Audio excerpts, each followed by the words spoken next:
नमस्कार, स्वागत है आप सभी का हमारे इस खास कार्यक्रम में। मैं हूं आपके साथ आरेंद्र।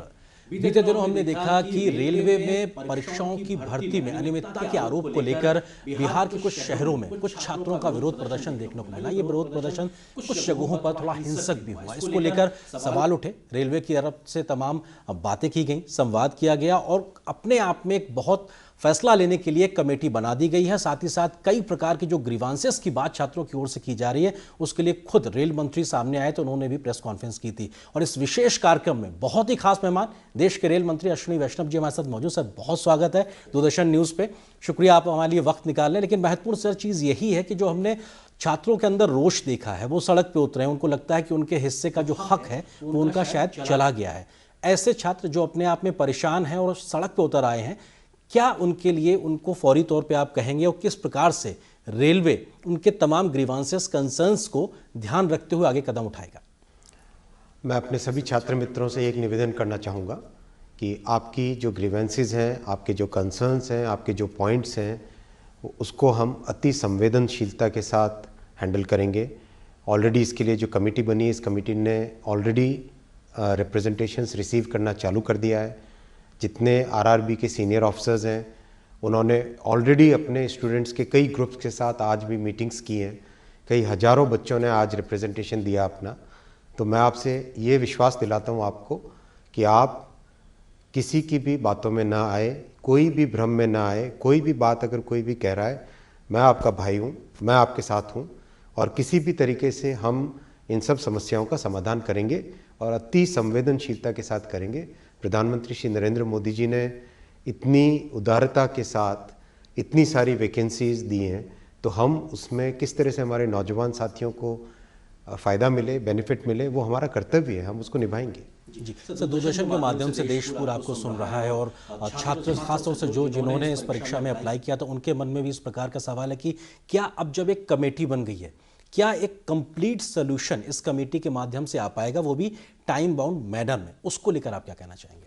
देखिए, मुद्दे इसमें क्या है, हम थोड़ा सा अगर बारीकी से देखें, सबसे पहली बात आती है कि संख्या 1,25,00,000 के आसपास एप्लीकेंट्स। तो उसको इतने बड़े एग्ज़ाम को सही तरीके से कराना, वो अपने आप में रेलवे के सभी कर्मचारियों ने मिलके, आरआरबीज़ ने, सब ने मिलके, और छात्रों का भी धन्यवाद कि उन्होंने इसमें पूरा सहयोग दिया। जिस तरह से एकदम सुचारू तरीके से एग्ज़ाम हुआ, कहीं पे कोई कंप्लेंट नहीं आई। नंबर ऑफ वैकेंसीज के अगेंस्ट कितने को शॉर्टलिस्ट करना है, वो एक पुरानी प्रथा है, वो हमेशा से नियम चला आ रहा है। 2015 से पहले 10 गुने होता था। 10 गुने होने से बहुत कम लोगों को चांस मिलती थी। मोदी जी ने आके 2015 में आने के बाद में इसको 15 गुना किया पहले, फिर 2019 में इसको 20 गुना किया। यानी अधिक से अधिक छात्रों को वैकेंसी के अगेंस्ट चांस मिले मेन एग्ज़ाम देने का। तो ये अब इसमें मुद्दा क्या आया? मुद्दा ये आया कि 20 गुना वैकेंसी के हिसाब से अगर हम कैलकुलेशन करें तो एग्जैक्टली 35,000 के अगेंस्ट 7 लाख बच्चे शॉर्टलिस्ट हुए हैं। अब हर एक कैटेगरी में कैटेगरी वाइज अगर हम देखें तो लेवल 2 की कैटेगरी 5,663 के अगेंस्ट 1,13,000, 20 गुना हुआ।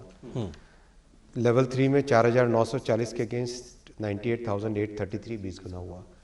तो कैटेगरी वाइज भी एकदम करेक्ट है नियम के हिसाब से। अब इश्यू क्या है कि कई बच्चों ने एक से अधिक कैटेगरी में compete किया है जी, और उसमें शॉर्टलिस्ट भी हुए। तो शॉर्टलिस्ट होने के कारण ओवरऑल 7 लाख यहाँ नंबर आता है।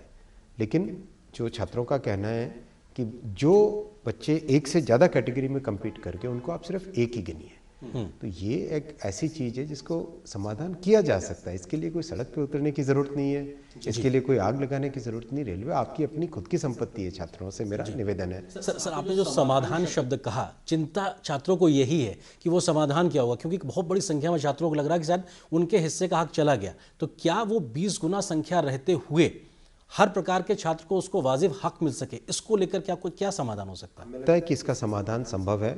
और जिस संपर्क के साथ जो आज रिप्रेजेंटेशंस आए हैं छात्रों के, उन छात्रों के रिप्रेजेंटेशन को देख के भी लग रहा है कि इसका समाधान संभव है। कमेटी बहुत ही सीनियर और एक्सपीरियंस्ड लोगों की है, जिन लोगों ने रिक्रूटमेंट में बहुत सारा एक अनुभव हासिल किया हुआ है।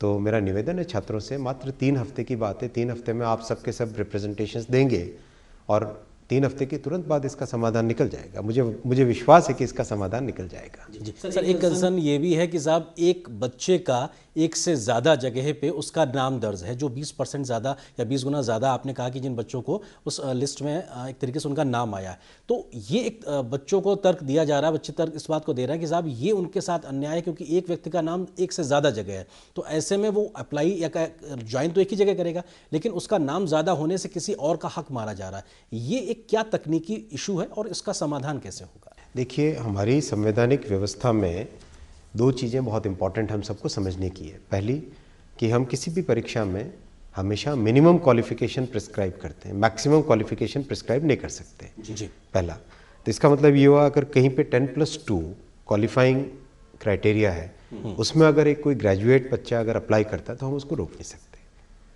राइट? पहला ये। दूसरा, हम किसी भी छात्र को एक से अधिक परीक्षाओं में बैठने से नहीं रोक सकते, क्योंकि ये सबका हक है, ये कॉन्स्टिट्यूशनल राइट है कि मैं जितनी अपॉर्चुनिटीज़ मुझे मिले हर एक अपॉर्चुनिटी में मैं ट्राई करूं। ये सभी का एक रहता है, हम भी उसी प्रक्रिया से गुजरे हैं, हमने देखा है ये तकलीफ़ क्या होती है, ये दर्द क्या होता है, इसमें किस तरह से मानसिक तौर पे जो पेन होता है, जो टेंशन रहता है, जो एंग्जाइटी रहती है, वो मैं समझ सकता हूँ, बहुत अच्छे से समझ सकता हूँ।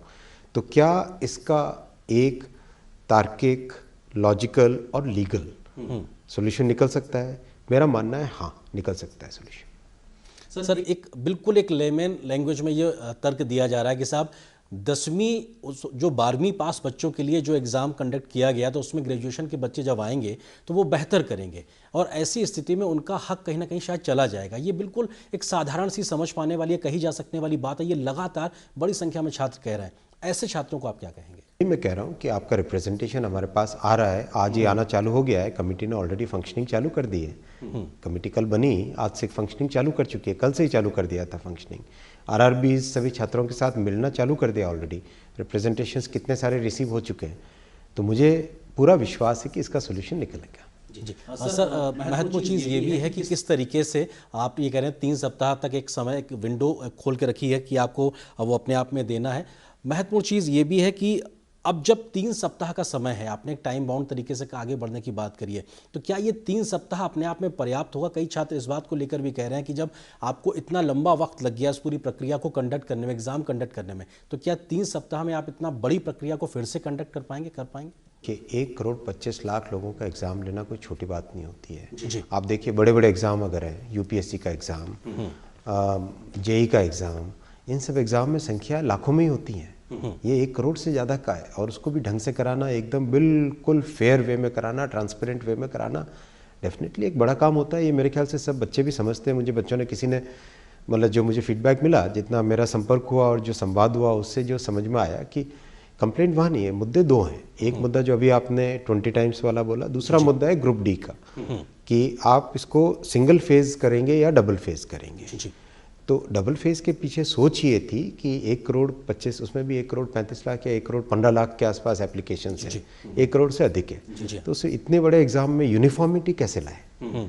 आज मान लीजिए मैं अगर प्रीलिम एग्ज़ाम दे रहा हूँ, उस दिन अगर मेरी तबीयत थोड़ी कमज़ोर रही तो उस दिन मैं एग्ज़ाम ढंग से परफॉर्म नहीं कर पाया, तो मेरे पास कम से कम एक और चांस होना चाहिए मेन एग्ज़ाम के टाइम में ढंग से मेरिट में आ जाऊँ, राइट?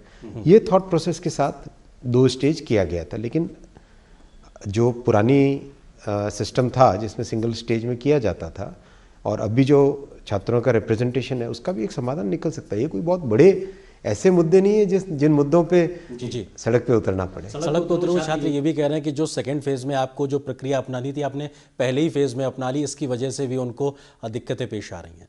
ऐसा नहीं है, सेकंड फेज फर्स्ट फेज तो दोनों ही कंप्यूटर बेस्ड टेस्ट होते हैं। आजकल तो वैसे भी एग्जाम सारे कंप्यूटर बेस्ड टेस्ट हैं, तो एकदम फेयर और रीजनेबल और ट्रांसपेरेंट तरीके से है वो तो। जी सर, चूंकि इतना बड़ा एग्ज़ाम आपने कंडक्ट कराया, इसमें 1.25 करोड़ के आसपास एप्लीकेंट उसमें आए, और उस एग्ज़ाम को कहीं से भी कोई पेपर लीक की खबर नहीं आई, कहीं से इस प्रकार कोई खबर नहीं आई कि साहब इस प्रकार की कोई दिक्कत हुई है एग्ज़ाम कंडक्ट करने, तब जबकि कोविड चल रहा था। इसको तो हर कोई अप्रिशिएट कर रहा है। किस प्रकार का वो एक बड़ा चैलेंज था जो आप उससे निकल आए, लेकिन इस प्रकार की छोटी छोटी चीज़ों को लेकर अब दिक्कतें पैदा हो रही हैं? देखिए, जब इतनी कठिन परिस्थितियों में भी इतना डिफ़िकल्ट एग्ज़ाम कर लिया है, तो इस प्रॉब्लम को भी सॉल्व करेंगे, आप निश्चिंत रहिए। और छात्रों को भी मैं कहता हूँ कि आप छात्र भाइयों को मैं कहता हूँ कि निश्चिंत रहिए, आप इसका सॉल्यूशन निकलेगा। जी सर, हमने देखा कि जो छात्र सड़क पे उतरे थे और उसके बाद में उनके साथ में पुलिस की कार्रवाई भी हुई, इसको लेकर भी बहुत ज़्यादा खबरें बनी, उस सबको लेकर रेलवे की संपत्ति का नुकसान भी हुआ। आप इस पूरे घटनाक्रम को किस तरीके से देखते हैं? क्या ये एक टाली जा सकने वाली एक स्थिति हो सकती थी? मेरा मानना है कि देखिए, कॉन्स्टिट्यूशनल व्यवस्था में हमें फंडामेंटल राइट्स पे हम बात करते हैं, लेकिन हमें अपनी खुद की स्वयं की ड्यूटी को भी देखना पड़ेगा। हम सभी नागरिकों को अपनी ड्यूटी को भी देखना पड़ेगा। पब्लिक प्रॉपर्टी को बचाना, चाहे रेलवे हो, सड़क हो, कोई भी ऑफिस हो, कुछ भी हो, सड़क, एक स्ट्रीट लाइट भी हो, बचाना वो हमारी फंडामेंटल ड्यूटी भी है। मैं नहीं मानता कि हम देश में जब देश का निर्माण कर रहे हैं, तो इस देश के निर्माण में हम सबको अपना रोल लगाना पड़ेगा। भगवान राम ने जब सेतु बनाया तो वो गिलहरी का भी एक रोल था। तो हम सबको अपना रोल तो करना ही पड़ेगा। हम ये नहीं कह सकते कि हमारी एक ग्रीवेंस है तो हम कानून को हाथ में ले लेंगे, ये ऐसा नहीं होना चाहिए। जी सर, एक बात ये भी कही जा रही है, इसको हम र्यूमर भी कह सकते हैं या सत्यता, आप उसके बारे में बेहतर बताएंगे, कि जिन छात्रों ने उतर कर विरोध किया या सार्वजनिक संपत्ति के नुकसान में जो कहीं एक आगे बढ़ चढ़ के मौजूद नजर आए, ऐसे छात्रों को क्या आगे से रेलवे की परीक्षा में भर्ती ना होने के लिए या नहीं हो सके ऐसा प्रतिबंधित किया जाएगा? इसको लेकर भी छात्रों में कई प्रकार की बातें चल रही हैं, आप स्पष्ट करना चाहेंगे कुछ? कमेटी इसको स्पष्ट कर देगी, कोई दिक्कत नहीं है। जो भी पॉइंट आएगा, कमेटी इसको बहुत एकदम स्पष्ट रूप से इस पर निर्णय लिया जाएगा। और हम बहुत संवेदनशील सरकार है, युवाओं को रोजगार देने वाली सरकार है, युवाओं का ध्यान रखने वाली सरकार है। और जिस तरह से एजुकेशन पॉलिसी, जितने मोदी जी ने जो इनिशिएटिव्स लिए, उनमें मेन फोकस कौन है? गरीबों का, युवाओं का, किसानों का।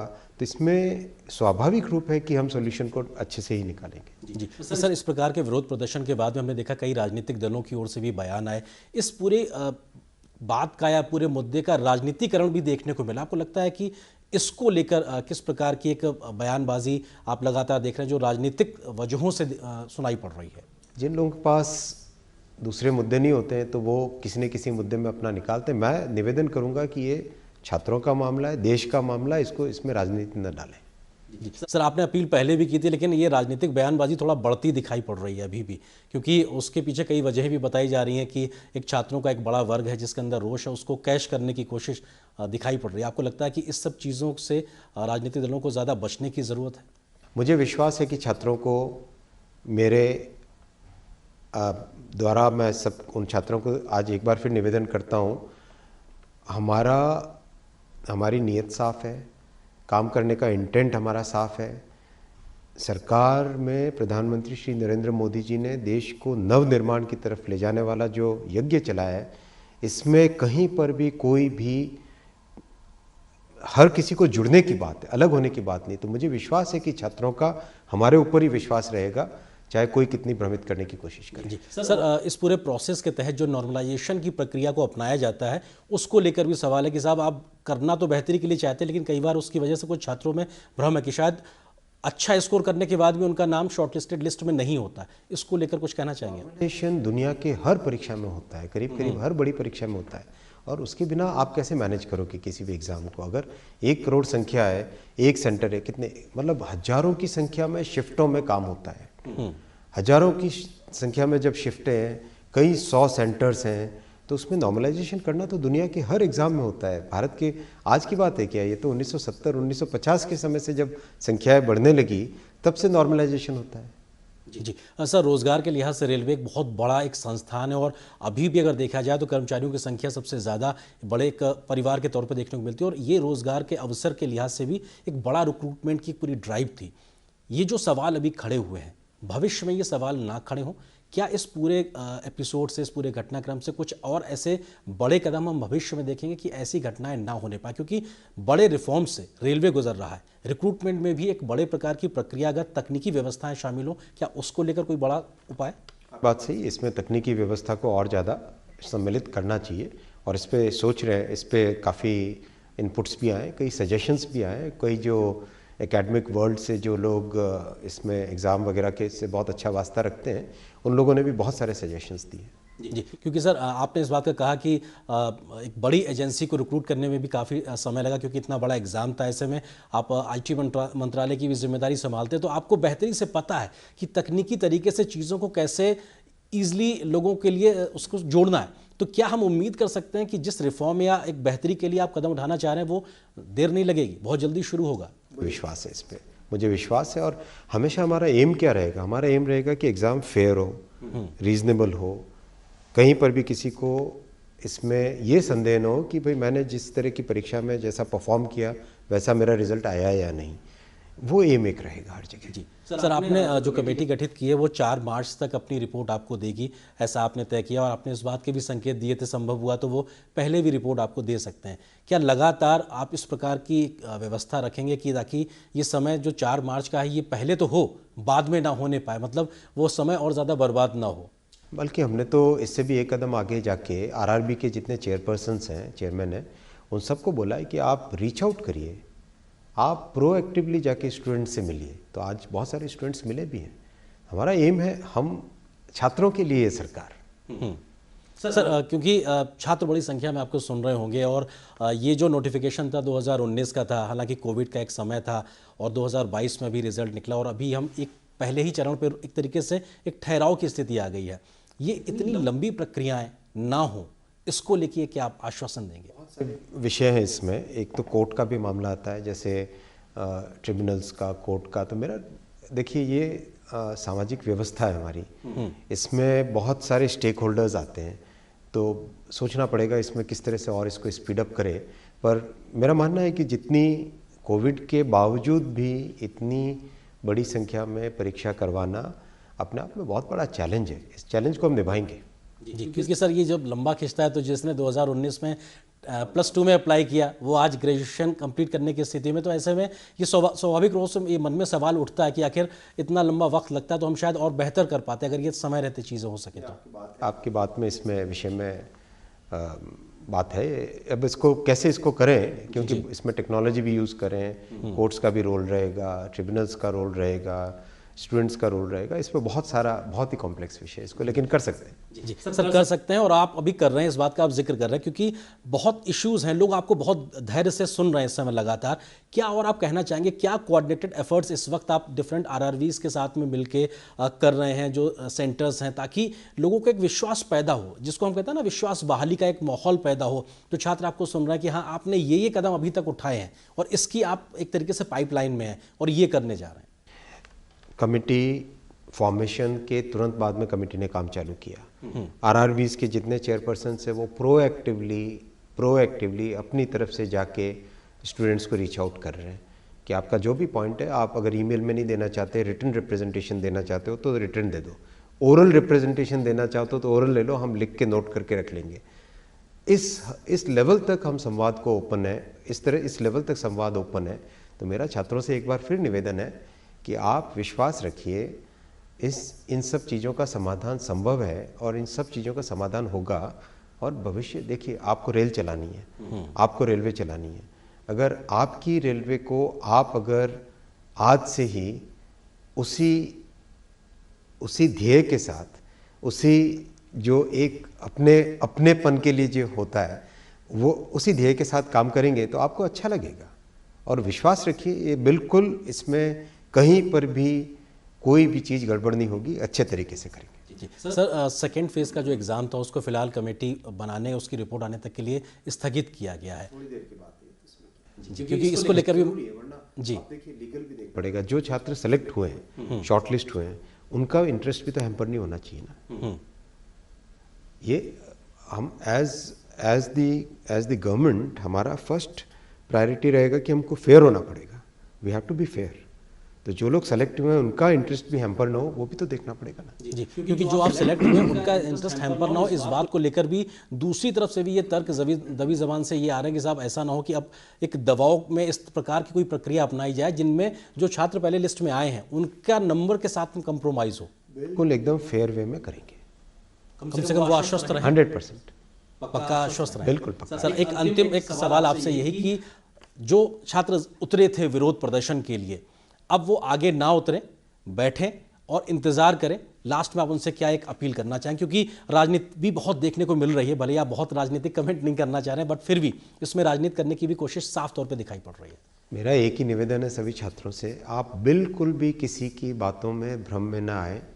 आपके पास एक डायरेक्ट चैनल है आज संवाद का, उस चैनल को यूज़ करें, अपनी बात को स्पष्ट तरीके से रखें और जितनी बार रखना चाहते हैं उतनी बार रखें। आपकी बात सुनी जा रही है, आपकी बात को संज्ञान में लिया जा रहा है और इसको एकदम फेयर तरीके से, एकदम लीगल तरीके से इस पे समाधान निकलेगा। किसी भी एक छात्र का हक उसका मारा नहीं जाएगा। जी, बहुत शुक्रिया सर हमसे बात करने के लिए और इस विषय पे विस्तार से बात रखने के लिए, क्योंकि देश के बड़ी संख्या में छात्र ये जानना चाहते हैं कि रेल मंत्री और रेल मंत्रालय किस तरीके से इस विषय पे आगे काम कर रहा है और न सिर्फ अभी के लिए बल्कि भविष्य में भी ऐसा कोई स्थिति परिस्थिति पैदा ना होने पाए, ताकि ऐसी स्थिति आए कि छात्रों को सड़क पर उतरना पड़े। तो फिलहाल सर बहुत शुक्रिया हमारे साथ जुड़ने के लिए। रेल मंत्री अश्विनी वैष्णव जी हमारे साथ में जुड़े थे, उन्होंने तमाम बातों को विस्तार से रखा। तो इस विशेष कार्यक्रम खास मुलाकात में बस इतना ही, लेकिन DD न्यूज़ पर खबरों का सफर लगातार जारी है। नमस्कार।